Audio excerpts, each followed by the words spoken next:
Well, right now we're going to take you to another place where there's a lot of activity going on, like power struggle, sex, and glamour, as we take you to the seaside community of Santa Barbara. But this one's on TV. You are the most evil, sadistic woman who ever lived. So who are you going to make miserable next? There is nothing in this world I wouldn't do for you. You disgust me, Gina. Marry you, you're idiotic. I can tear you apart. Seems like any old day to me.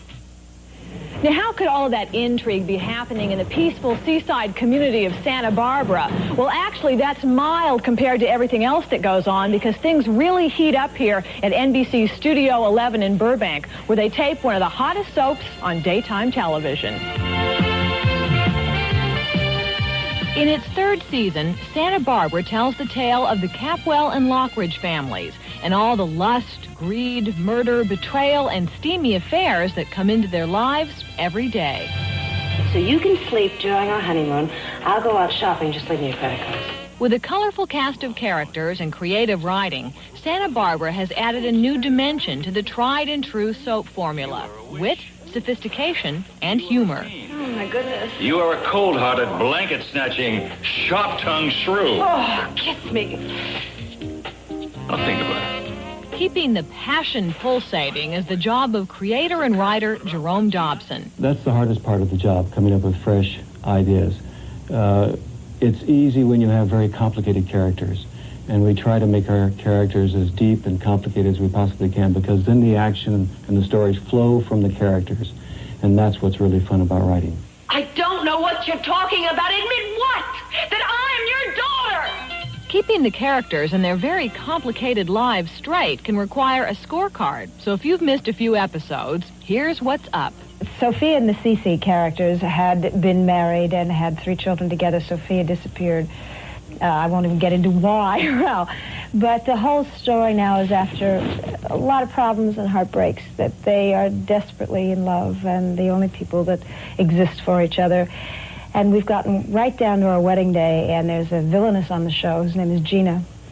And she is keeping us apart because she's blackmailing us with a tape that would free our daughter of murder charges.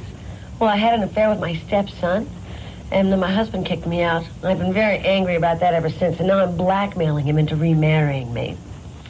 He took my son away, which was our son that we had both adopted, but I'm getting him back for that, too.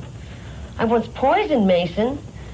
I guess he wasn't doing and saying what I thought he should. We have a perfect relationship. Chris and Eden are completely in love with each other, and everything's fine, except that the one thing they did wrong is they both married other people. My husband tried to kill me at SeaWorld. He got married to a wife who went to a mental institution because she got pills planted in her jewelry box. And then we got back together, and then his ex-girlfriend came in from out of town because... And she feels guilty because she tried to drown the girlfriend that before her. Before her. Got it? Well, if you think the storylines are complex, putting this soap opera together is just as intense. The transformation. This is the best group of people. It is fun. You know, you get to, like, indulge a lot of fantasies that in real life you can't afford to.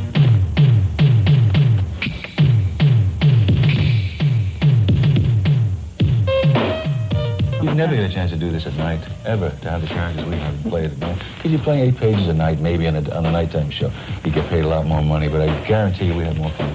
You're covering so much material. Covering so much material, and you sort of look forward to that pump at the end of the day when everybody gets wound up and ready to go to tape. It's fun, and, you know, and I'm hooked on it. 4, 3, 2. What kind of toll does working on a soap opera take on your personal life? I can't tell you how many days I leave here and go, I gotta be back here in 10 hours, and that doesn't include... And you do a lot more homework than I do. It doesn't include going home and studying the script. So what I really do is I go home, I take an hour off, I go back to the script, I go to bed, I get back up, and I do it all over again. By the time you do that 5, 6 days in a row, for 2, 3 months in a row, you start to go cuckoo. And your personal life looks like downtown Beirut on a holy day. Another challenge presented are the steamy bedroom scenes on Santa Barbara that occur at the drop of a robe. Well, let's pretend. What? Let's pretend that we like each other very much. It's really strange. It's like kissing for money, you know? Snuggling for dollars. And you have people that come on. I had a scene a couple weeks ago with a guy I'd worked with maybe 3 or 4 times. He'd come in for the day, and we'd do our scenes, and this was all well and good, and I'm in bed with him. I mean, we're all over each other, in bed. It's strange. But how far can they go?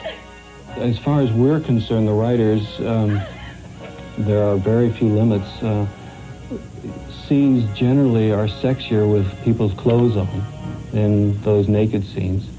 Although there seems to be no limit on sex, there always seems to be a hold on happiness. Deceitful, lying, two-faced. I've never met such a heartless scum. How dare you? How dare you desert me and do it now by denying it? I'm going to hate you for as long as you live, even after that while you're burning in hell. Conflict, you need conflict all the time. But we can be happy with it on a day basis, and something comes between us, and happy again, and then something's got to come between us each time. So will Cruz, Eden, Mason, CC, and Sophia ever find true happiness, or will the incredibly evil Gina ruin any chance they'll ever have? You'll have to tune in for the answer, but I'd put my money on Gina. Why don't you collect your marbles and crawl back into the hole you came from?